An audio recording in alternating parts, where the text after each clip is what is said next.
Hey, Michael with XForcePC. I'm finally taking a look at briefly Microsoft Flight Sim 2024. It's been out for, I don't know, 3 or 4 weeks, something like that.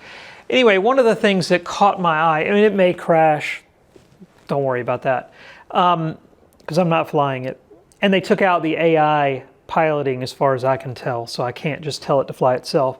Anyway, the one system requirement, and it really wasn't a requirement, it said the ideal spec for memory was 64 gigs of memory. And I found that to be surprising.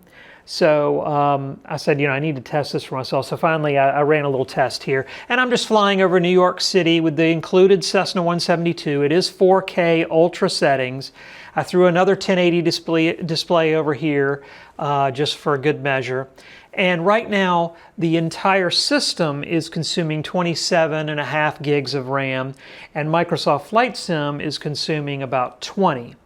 So again, if we're using 27.5 gigs of RAM, and let's say we only had 32, this has 64, but let's say we only had 32, we'd be getting pretty close to using up all of our RAM. And then if you start running additional programs, maps, browsers, maybe you're running something for your gauges like Air Manager, then maybe you start to get really tight on your RAM when you have 32. And this is a high-end spec here, so we're running very high settings. So I guess I would say that there is some benefit to having more than 32. There is the possibility of getting 48 with DDR5 systems now. You can do 2 24 gig sticks, but most people would probably just go to 64. So again, I could see that there'd be some benefit in having 64. Now, one thing I'm going to do next, I'm going to cut here and I'm going to try a lower spec.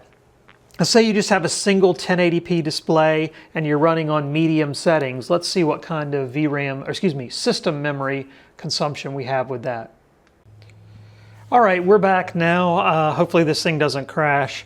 I have changed this to 1080p, and I have set the graphics settings to medium. I got rid of the other display, so we're just a single 1080p display, medium global settings.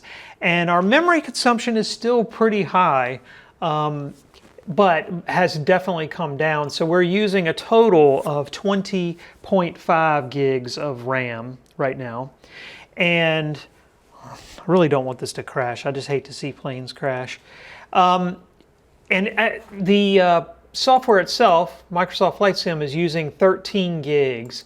So again, total system memory consumption is 20, and it is using 13 Microsoft Flight Sim. It just may crash. I can't monitor this. So if you're running a normal lower spec, like a single monitor or maybe even 2 at 1080p, 32 gigs is probably enough. It looks like 16 gigs is definitely not enough no matter what you're running, because again, this is single 1080p at medium settings, and my whole system here is consuming 20 gigs total, with 13 being taken by Microsoft Flight Sim. So again, 16, it seems like, is going to be a problem all the way around. So 32 definitely seems like a minimum. I do agree with Microsoft that 64 would be considered ideal in high-end situations, but don't think that you're going to take a low-end spec like I've got going here and throw a whole bunch of RAM in it and it's suddenly going to run better. With RAM, the way it works is either you have enough or you don't. Throwing additional RAM in above and beyond what you actually need doesn't improve performance. You just simply have to have enough RAM, and once you have enough, going higher doesn't help.